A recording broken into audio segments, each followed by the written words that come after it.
Hello दोस्तों, मैं are के बेरवाल आप लोगों के सामने साइंस का पार्ट नंबर 11 लेके आया हूँ। पिछली जो हमारी क्लास थी उसके अंतर्गत हमने वसा, डीएनए, आरएनए के बारे में अध्ययन किया, जिसके अंतर्गत बताया गया कि जो वसा है उसको 3 भागों में विभाजित किया गया है। पहला है सरल प्रोटीन वसा, दूसरा है संयुग्मी वसा, तीसरा है व्युत्पन्न वसा।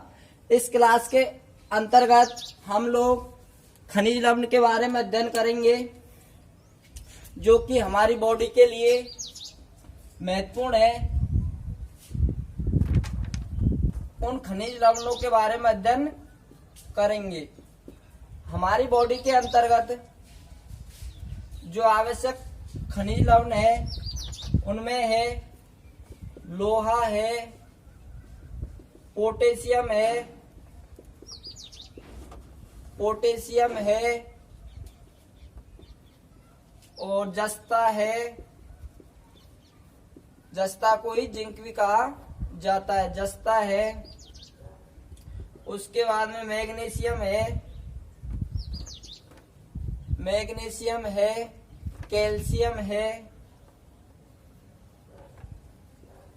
कैल्शियम है, फास्फेट है। इनके बारे में इस क्लास में अध्ययन करेंगे। देखिए दोस्तों, अगर हमारी क्लास आप लोगों को पसंद आए तो हमारे YouTube channel Berwal talent point को सब्सक्राइब कर दिया करो, शेयर कर दिया करो और बेल आइकन को दबाना बिल्कुल ना भूले। और जो लोग नए हैं वो हमारे चैनल को सब्सक्राइब कर लिया करो, ताकि आपको जो भी वीडियो आए उसका नोटिफिकेशन मिलता रहे। चलिए स्टार्ट करते हैं लोहा को।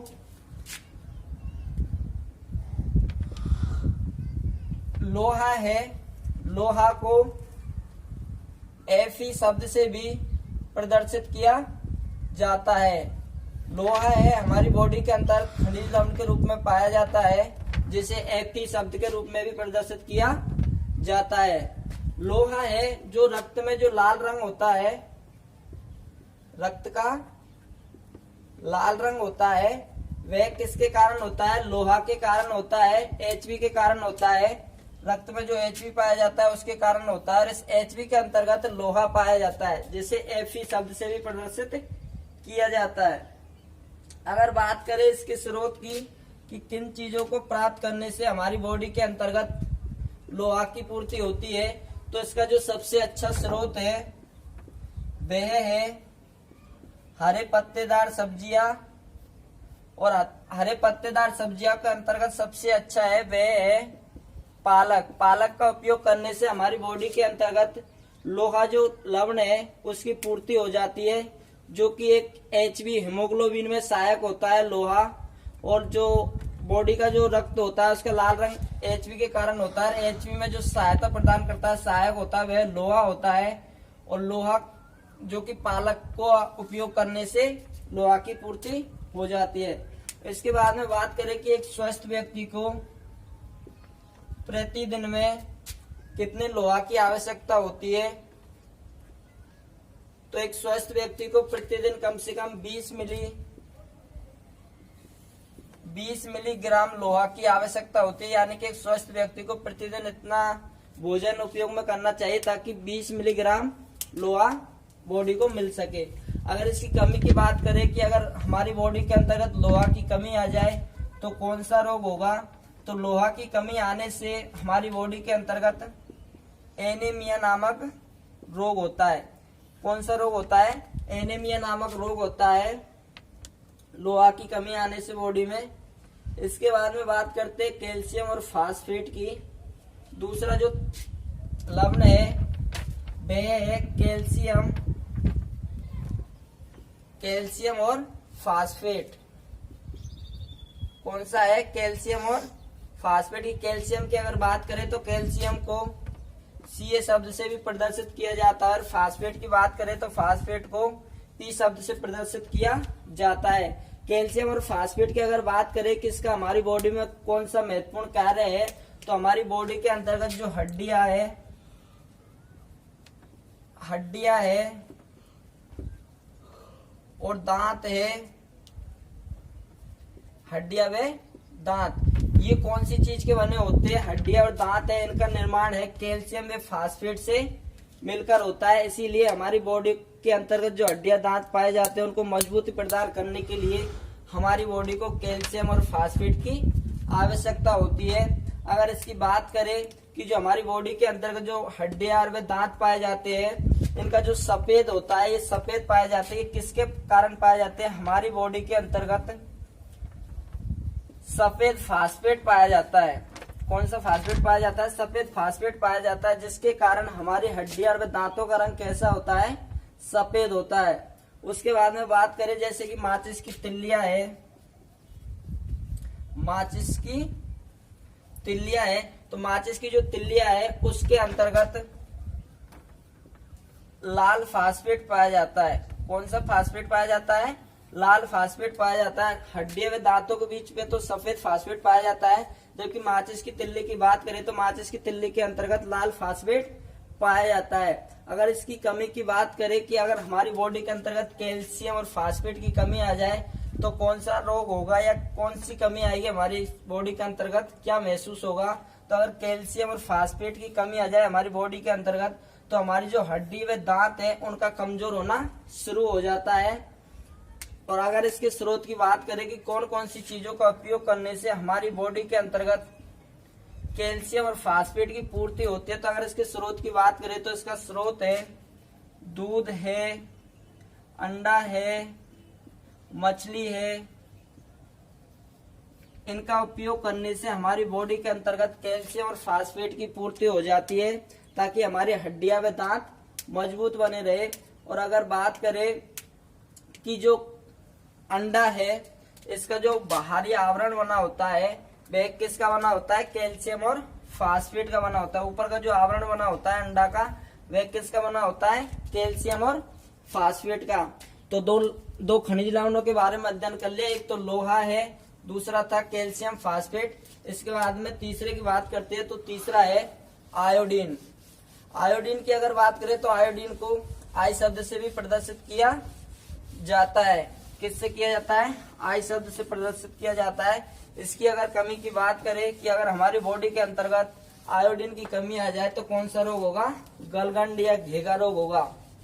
कौन सा होगा? गलगंड रोग होगा। बात करते हैं तीसरे खनिज लवण की, तो तीसरा खनिज लवण है आयोडीन। कौन सा है? आयोडीन, जिसे आई शब्द से भी प्रदर्शित किया जाता है। यह जो आयोडीन है, जो कि हमारी बॉडी के अंतर्गत जो गला है उसके अंतर्गत एक एच आकार की एक ग्रंथि पाई जाती है। और उस ग्रंथि के नाम की अगर बात करें तो उस ग्रंथि का नाम है थायराइड ग्रंथि। कौन सी? थायराइड नामक एक ग्रंथि पाई जाती है, जो कि एच आकार की होती है, हमारे गले के अंतर्गत पाई जाती है। और उस थायरोक्सिन ग्रंथि है वह एक हार्मोन स्रावित करती है, और उस हार्मोन का नाम है थायरोक्सिन हार्मोन। कौन सा? थायरोक्सिन हार्मोन है। थायरोक्सिन हार्मोन है। थायरोक्सिन हार्मोन को स्रावित करने के लिए जो सहायता प्रदान करता है वह कौन करता है? आयोडीन है। आयोडीन थायरोक्सिन हार्मोन स्रावित करने में थायराइड ग्रंथि को सहायता प्रदान करता है। इसीलिए हमारी बॉडी को आयोडीन की जरूरत होती है। हमारे गले के अंतर्गत एच आकार की आकृति के थायराइड ग्रंथि पाई जाती है, जो कि थायरोक्सिन हार्मोन स्रावित करती है। और उसे जो स्रावित करने के लिए जो सहायता प्रदान करता है वह कौन करता है? आयोडीन करता है। अगर इसकी निर्मित की बात करें कि इसका जो निर्माण है, स्रोत की बात करें तो इसका जो सबसे अच्छा स्रोत है, जो हम खाने के उपयोग में जो नमक लेते हैं, तो नमक का उपयोग करने से हमारी बॉडी के अंतर्गत सर्वाधिक मात्रा में आयोडीन की पूर्ति हो जाती है। और अगर प्रतिदिन की बात करें कि एक स्वस्थ व्यक्ति को प्रतिदिन कितनी आयोडीन प्राप्त करनी चाहिए, तो एक स्वस्थ व्यक्ति को डेली 150 mcg मात्रा में आयोडीन प्राप्त करनी चाहिए, ताकि वह स्वस्थ रहे और उसकी जो थायराइड ग्रंथि है वह थायरोक्सिन हार्मोन स्रावित करने में भी सहायक रहे। इसके बाद में बात करें कि आयोडीन की कमी से हमें हमारी बॉडी के अंतर्गत कौन सा रोग होता है, तो आयोडीन की अगर हमारी बॉडी के अंतर्गत कमी आ जाएगी तो घेगा रोग होगा। कौन सा होगा?